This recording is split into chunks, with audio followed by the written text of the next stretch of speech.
안녕하세요. 특성을 감사합니다. 우리 39장 18절 다시 한번 읽읍시다. 39장 18절 시작. 내가 반드시 너를 구원할 것인즉 네가 칼에 죽지 아니하고 네가 노랑물같이 내 목숨을 얻을 것이니 이는 네가 나를 믿었음이니라. 여호와의 말씀이니라 하시더라. 은혜로우신 아버지 하나님, 이 시간 예배하기를 원합니다. 성령 하나님께서 우리와 함께 하시고 한 말씀을 허락하여 주옵소서.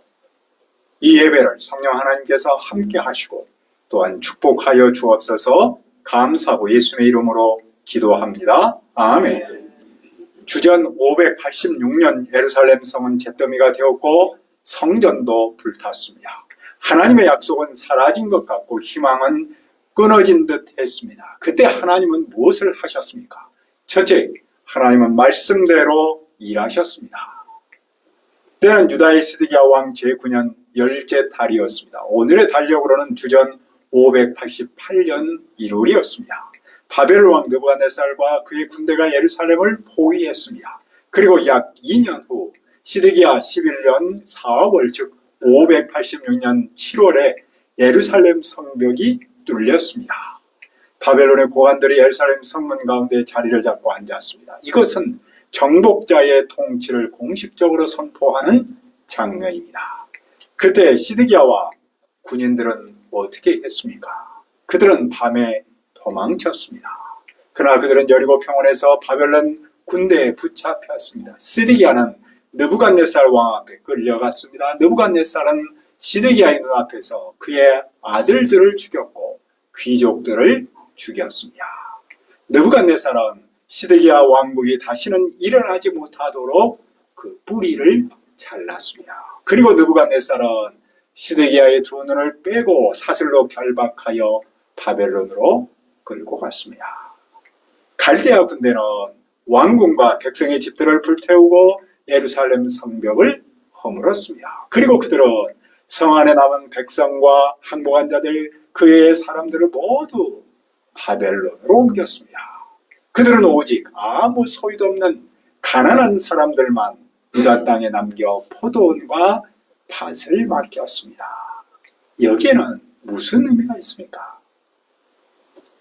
바로 예레미야가 전한 하나님의 말씀이 그대로 이루어졌다는 증거였습니다. 사람들은 예루살렘이 바벨론의 손에 넘겨갈 것이다. 시드기야 왕이 느부갓네살 왕 앞에서 붙들릴 것이다. 이런 메시지를 듣지 않았습니다. 그런 메시지를 전한 선지자를 오히려 죽이려 했습니다. 왜냐하면 선지자의 메시지가 자기가 생각하는 하나님의 뜻과 다르다고 여겼기 때문이었습니다. 그러나 자기 생각과 다를지라도 하나님의 말씀은 한 치의 오차도 없이 현실에서 이루어졌습니다. 하나님의 말씀은 사람이 듣지 않을지라도 반드시 이루어집니다.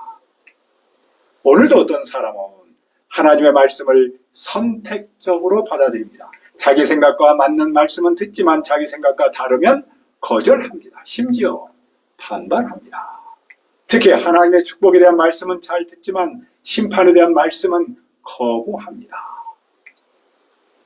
이것을 필터 신앙이라고 부릅니다. 필터링한다. 그런 뜻에서 나왔다고 해요. 사람들이 유튜브나 SNS에서 자기가 보고 싶은 영상만 고르듯이 신앙도 자기 입맛에 맞는 말씀만 듣는다라는 뜻에서 필터링 페이스라고 부른다고 해요. 그러니까 사랑, 축복 같은 단어는 좋아하지만 순종, 희생이라는 단어가 나오면 마음의 문을 닫아버린다는 것이죠. 어떤 사람이 이렇게 말했다는 하나님의 말씀은 좋지만 나를 불편하게 하는 말씀은 싫어요. 이 말은 하나님의 뜻보다 내 뜻이 기준이다라는 고백이라고 할 수 있겠죠. 그러나 하나님의 말씀은 내 생각과 다를지라도 반드시 이루어집니다. 구원의 약속도 이루어지고 심판의 경고도 이루어진다는 겁니다. 그러므로 믿음의 사람은 말씀을 두려워하고 말씀 앞에서 겸손해야 합니다. 오히려 말씀 앞에서 자기를 부인하고 그 말씀을 듣고자 해야 한다는 것이죠. 하나님은 지금도 그 말씀대로 일하시기 때문입니다. 또 하나님은 무슨 일을 하셨습니까? 둘째, 하나님은 믿음의 사람을 구원하셨습니다. 예루살렘이 무너지고 나라가 끝장난 것처럼 보이던 그때 하나님은 한 사람을 눈여겨보셨습니다. 그 사람은 바로 예레미야였죠. 바벨론 왕 느부갓네살은 사령과 느부사르단에게 명령했습니다. 예레미야를 잘 돌보며 해를 끼치지 말고 그가 말하는 대로 하라. 왕의 명령대로 모든 강요들이 움직였습니다. 그들은 사람을 보내서 예레미야를 감옥에서 데려왔습니다. 그리고 그를 그 나라의 집으로 보냈습니다. 그곳에서 그는 백성과 함께 머물렀습니다. 여호와는 말씀을 믿지 않는 시드기야 왕과 그 백성을 심판하셨습니다. 하지만 당신의 말씀을 믿고 사는 예레미야를 구원하셨습니다. 여호와는 말씀을 믿는 그 사람을 절대로 버리지 않습니다. 또 이 여호와 하나님은 누구를 주목하셨습니까? 예레미야가 아직 감옥들에 갇혀 있을 때 여호와의 말씀이 다시 그에게 임했습니다. 이번에는 구스 사람 에벤멜렉에 관한 말씀이었습니다. 여호와께서는 예루살렘에 재앙을 내렸지만 에벤멜렉은 그 재앙에서 구원하셨습니다. 하나님은 바벨론의 근대의 손에 에벤멜렉을 보내지 않았습니다. 왜 여호와는 에벤멜렉을 구원하셨습니까? 39장 18절을 다시 한번 읽읍시다. 시작. 내가 반드시 너를 구원할 것인즉 내가 칼에 죽지 아니하고 내가 노량물에 같이 내 목숨을 얻을 것이니 이는 내가 나를 믿었음이라 여호와의 말씀이라 하시더라. 하나님은 그를 반드시 구원하셨습니다. 하나님은 그는 칼에 죽지 않도록 하셨고 전쟁의 약탈물처럼 생명을 보존하도록 하셨습니다. 이유는 단 하나, 그가 하나님을 믿었기 때문입니다. 네가 나를 믿었음이라. 이 말씀은 오늘 우리에게 깊은 울림을 줍니다. 그 시대 사람들은 애굽이나 바벨론의 힘을 믿었습니다. 그들은 권력과 군대를 믿었고 사람의 말을 두려워했습니다. 심지어 시드기야 왕조차 사람의 눈치를 보지 않았습니까? 그러나 에벤멜렉은 달랐습니다. 그는 사람의 말보다 하나님의 말씀을 믿었습니다. 그는 구스 사람, 즉 이방인이었는데도 믿음으로 행동했습니다. 그는 두려움 속에서도 믿음으로 예레미야를 구출했습니다. 하나님은 그 믿음을 보시고 그를 심판해서 구원하셨습니다. 예루살렘은 무너졌지만 하나님은 무너지지 않았습니다. 왕도 제사장도 나라의 제도도 사라졌지만 믿음의 사람만은 사라지지 않았습니다. 왜냐하면 살아계신 하나님은 그 믿음을 기억하는 분이기 때문입니다. 살아계신 하나님은 언제나 믿음의 사람을 구원하기 때문입니다. 오늘 우리의 현실은 불안하고 불확실성이 확실한 현실처럼 다가옵니다. 이런 시대의 사람들은 각자의 방식으로 의지할 대상을 찾습니다. 어떤 사람은 스펙과 돈을 붙잡고 어떤 사람은 인맥이나 세상의 인정을 붙듭니다. 특히 많은 이들이 SNS 속 비교에서 시달리죠. SNS를 보면 다 성공하고 다 행복하고 하여튼 막 그런 것들만 올라와 있는 걸 보다 보면 나만 뒤처진 듯 느껴지죠. 그래서 자꾸만 환경과 사람을 더 믿으려고 합니다. 그러나 바로 이런 시대일수록 우리는 하나님을 믿는 믿음의 사람으로 자라야 하지 않겠습니까? 하나님을 믿는 사람은 세상의 소리보다 말씀을 믿습니다. 말씀을 믿는 사람은 세상이 무너져도 흔들리지 않습니다. 시대가 아무리 어두워도 하나님은 당신을 믿는 사람을 잊지 않기 때문입니다. 그분을 믿는 자를 기억하시고 보호하시고 끝까지 구원하기 때문입니다. 그리고 하나님은 무엇을 하셨습니까? 셋째, 하나님은 순종하는 사람을 세우셨습니다. 예루살렘이 무너지고 백성이 포로로 끌려가던 때 예레미야는 그 무리 가운데 있었습니다.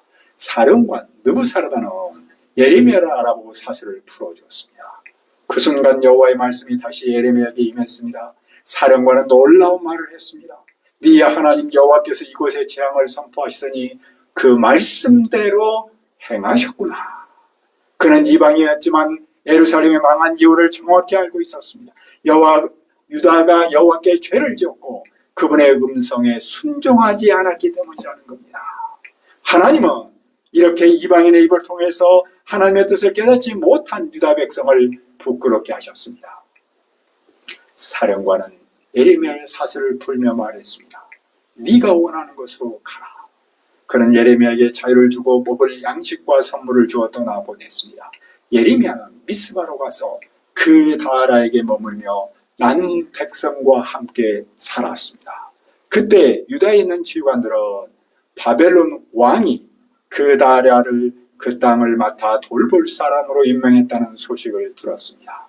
또 그들은 그 다라를 잡혀가지 않는 빈민의 지도자로 세웠음도 들었습니다. 그들은 이 그라다에게 찾아왔습니다. 그때 그라다는 그들에게 무엇을 맹세했습니까?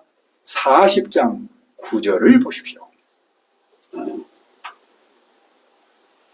사반의 손자 아야김의 아들 그다랴가 그들과 그들의 사람들에게 맹세하여 이르되 너희는 갈대아 사람을 섬기기를 두려워하지 말고 이 땅에 살면서 바벨론 왕을 섬기라. 그리하면 너희에게 유익하리라. 이 말씀을 겉으로 보면 정치적 타협처럼 보입니다. 몹시 비굴해 보입니다. 그러나 실상은 그렇지 않습니다. 이것은 예레미야를 통해서 주신 하나님의 말씀에 대한 실천적 순종이었습니다. 선지자가 말한 바벨론에 항복해라 그래야 산다라는 그 메시지를 정책으로 실행하고 있는 것이죠. 그런 바벨론의 꼭두각시가 아니라 하나님의 말씀에 순종하는 지도자였습니다. 그는 그 자신도 그 말씀에 순종해서 살고 있다는 사실을 사람들에게 밝히 보여주고 있습니다. 이 사건이 주는 교훈은 무엇입니까? 바벨론에 대한 순종은 곧 하나님께 대한 순종이라는 겁니다. 많은 사람은 그 반대로 생각했습니다. 바벨론에 순종하는 것은 하나님께 불순종하는 것이라고 생각했습니다. 그들의 신학적 관점에서 세상적 분위기에서는 충분히 그럴 수밖에 없었습니다. 그러나 하나님은 예레미야를 통해서 수없이 말씀을 전했습니다. 바로 그라다는 그 예레미야 선지자의 말씀에 순종했던 것입니다. 그라다는 하나님의 뜻을 깊이 이해했습니다. 그런 심판 속에서도 하나님이 여전히 살아계시고 일하심을 믿었습니다. 그 믿음은 곧 순종으로 나타났습니다.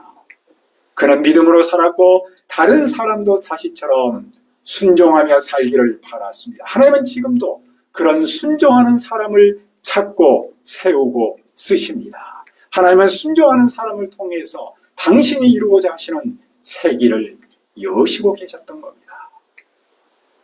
그때 여러 나라에 흩어졌던 유다 사람도 바벨론 왕이 유다의 땅에 사람들을 남겨두었고 그라다를 대표자로 세웠음을 들었습니다. 그들도 그라다에게 왔습니다. 그들은 포도주와 여름 과일을 아주 많이 모았습니다. 그들도 하나님의 뜻에 순종했던 겁니다. 하나님은 심판 후에 순종하는 사람을 통해서 새로운 공동체를 시작하고 계십니다.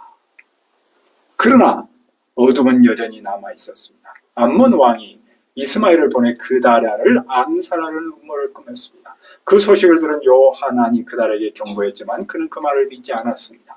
그다랴는 믿음은 있었으나 사람을 분별하는 지혜가 부족했습니다. 그의 믿음은 순종으로 이어졌지만 분별 없는 순종은 또 다른 위기를 불러오고 있습니다. 오늘 말씀을 통해 우리는 무엇을 배웁니까? 모든 것이 끝나버린 것처럼 보였던 그 절망의 시대에도 하나님은 여전히 일하셨습니다. 하나님은 말씀대로 일하셨고 믿음의 사람을 구원하셨습니다.